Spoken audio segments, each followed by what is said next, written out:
What's up, guys? Andy with Andy's Auto Care Plus. Kind of a special video today. We're hanging out with my friend JD from Salem, Oregon. Salem, Oregon, right? Yeah. So we're gonna check out his mobile detailing setup. We're over here in McMinnville at a Benefit Car Wash. Figured it'd be a good opportunity to check out his setup because he's got a really cool setup, you guys.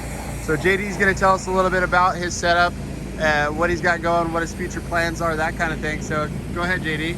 Well, hello, Andy's followers. Anyhow, so back of the van, where all the magic happens, I guess. Pressure washer, which electric. We run the generator, which will be on a slide out eventually. Haven't got to that yet. Top back, water reel, air, electric, all comes out. And as you can see, we've got the magic remote thing that we're gonna hook up here soon. So this is a pretty fresh build, right? It is. It's not completely done. I mean, you can see like the air is still not quite hooked up. But I've been working on this through the winter when, you know, business is slow, getting it going together. Everything was fabricated in-house at the shop. Yeah, you did all the fabrication work, or what? I did a lot of it, but I also had a buddy of mine that does welding, is a little bit more experienced than me. Okay. That helped with the welding aspect of it. But this is all built specifically to this vehicle. It bolts in and actually mounts to factory bolt holes to keep everything rigid and solid. Yeah, that's really cool how this is actually mounted to the frame rather than, I see a lot of time it's mounted to this area. Yeah, that's why we built it. Everything has its own frame or mounting point that was built and welded into the framework. That is super cool, actually. I didn't look at that earlier. And then, unlike a lot of guys, we didn't go with like a diamond plate backing. This is actually kind of the stuff that you would have in like your shower at home. Okay. So it's waterproof, chemical resistant, so if it gets dirty, we could literally spray a degreaser on it and wipe it and wouldn't have to worry about dulling out any kind of stainless or diamond plate that a lot of guys do. Right. So when you run a Sunjo... I do. I love that thing. How long has this lasted for you? This one is 4 years old. 4 years old. 4 years old. Have you ever had to do anything to it? No, other than just maintenance. I mean, you can see I did kind of chop off the handle just to make it a little bit lower profile from where it used to be mounted. Okay. But I love that thing, which is why I have another brand new one sitting on the shelf at the shop. As a replacement? As a replacement. That's awesome. For when that one goes out. You know, nothing's fancy, just Harbor Freight. It's one of their welding cabinets. It's supposed to, you know, hold the tank for your welder and all of that, but we decided to use it just as a box to keep stuff in, you know. It will be a little bit more organized later on.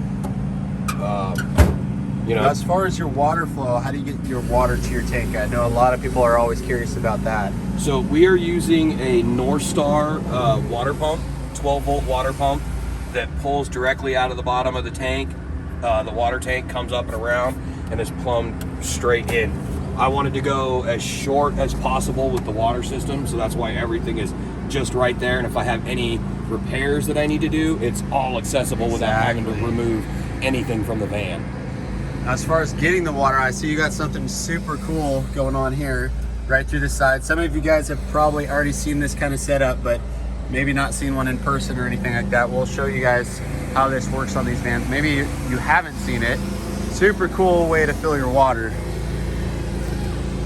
Just hook up and attach right there. It's a RV plug, right? Yes, meant for RV. So probably makes it super easy to fill the water. You got a float valve or anything going on? In the 100-gallon tank. It's super nice because this comes with like a little attachment that kind of looks like a fuel pump handle at the gas station. Literally just flip this up, lock it in, or turn it and lock it in, and turn your water on and walk away. And with the float valve in the tank, you don't have to worry about overflows or anything in your van because it automatically shuts it off. Yeah, so that you is can awesome. Start your water fill and then go and start loading up the rest of your van and not have to worry about it. Yeah, that is super cool. And then I guess Speaking of the outside, check out these graphics, guys. Not overdone, gets the attention. Yeah, super cool. And then I guess we'll go inside. Oh, look at that. That's super organized. I like that. So I like the 3-gallon buckets instead of 5-gallon buckets. Okay. You know, they just take up less space. Yeah. And whatnot.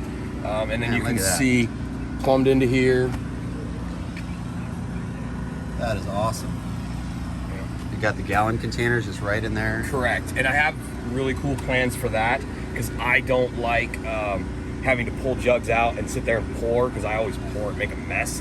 So I'm actually working on a 12 volt pump system that will allow me to just push a button and fill up directly in the hose, the bottle from the back of the van. Oh, wow. So okay. that's something I'm still working on. But Now I see something cool about to happen here. Yes. Check this out, guys. Look at that. So all our towels go here on this side. Used to run the totes and just stacking them on shelves like most guys do. Just wanted to be a little different, so we built these. A sliding system. That is just amazing. Check that out, guys. That is just... And we can go to the other That's side. one of the cool features I saw when you were building. Yes.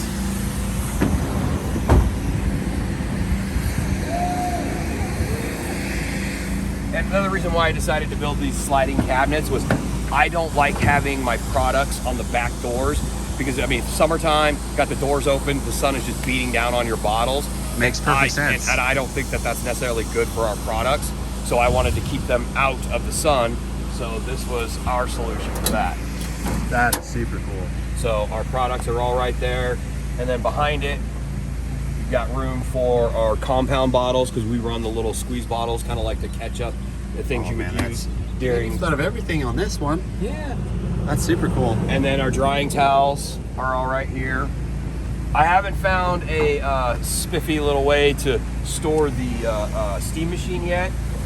So as of for now, That's a pretty spiffy way. it just kind of slides under there. It fits under there perfectly. And you run the Chief steamer. Yes, which is an awesome machine. yes. That's the 75? No, that's the one. Is that the 100? I think it's the 100. Okay. It is the continuous fill. I don't remember which model it was. And what size water tank is this? It's 100 gallons, and I will say it is a bit much for this little van. So 100 gallons in a Ford Transit, people. That can be done, obviously, because it's done right there. A lot of people are running 65s. Yes. Well, the sweet spot is about 70 gallons in it. When it's full at 100 gallons, this thing does not like hills.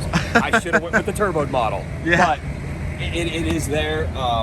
And you run a rigid 4.5 gallon. What is it? What are these? Like It's the 5 horsepower. 5 horsepower rigid. Yeah, and just a suggestion for anybody that wants to run a cord or a hose reel with like a 40 or 50 foot hose on your shop vac out of your mobile vehicle, you need minimum of a 5 horsepower shop vac to be able to get that suction. Anything less, you're not gonna. It's just not that gonna do you justice. 50 foot hose, it just doesn't. Well, I run a 40 foot. 40 foot, okay. Because 50 foot at even 5 horsepower is still kind of that extra 10 feet does Right. make a difference in the suction. Absolutely. You know, we've got a few other little things we're going to do to it.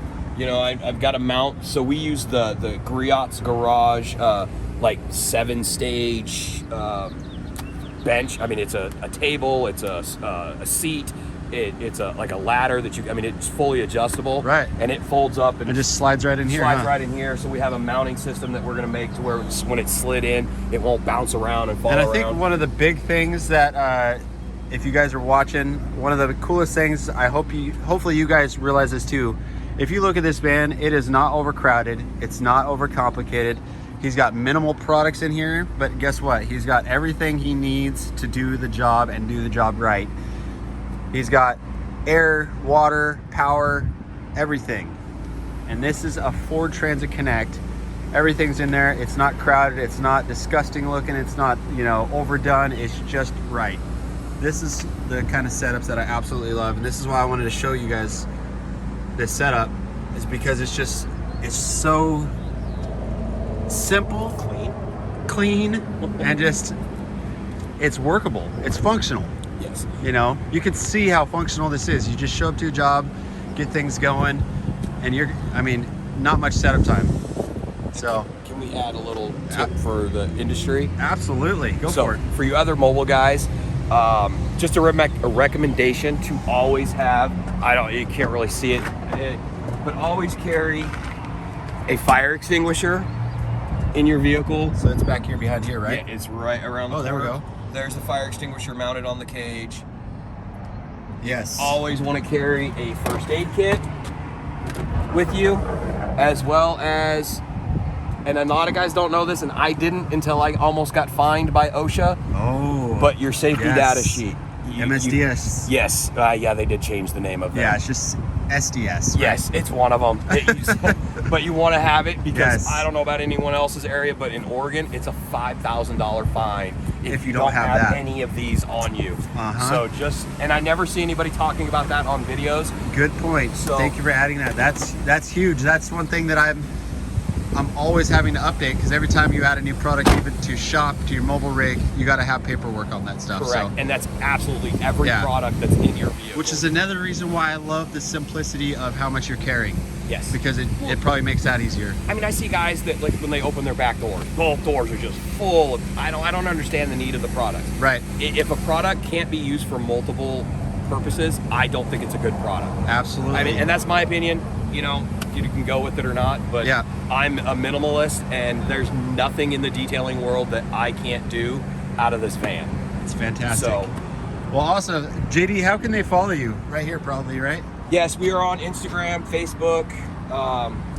GreaseMonkeyDetailing.com. Yep. And then Check it out. Follow him on Instagram. Follow him on his Facebook page. He posts lots of pictures and stuff of his build and all that. So if you guys want to check out more in-depth stuff about his build, I know he's posted stuff on his Instagram and stuff. So check him out. Give him a follow. And appreciate you guys all being here. So hopefully you guys got a little bit of inspiration from this setup.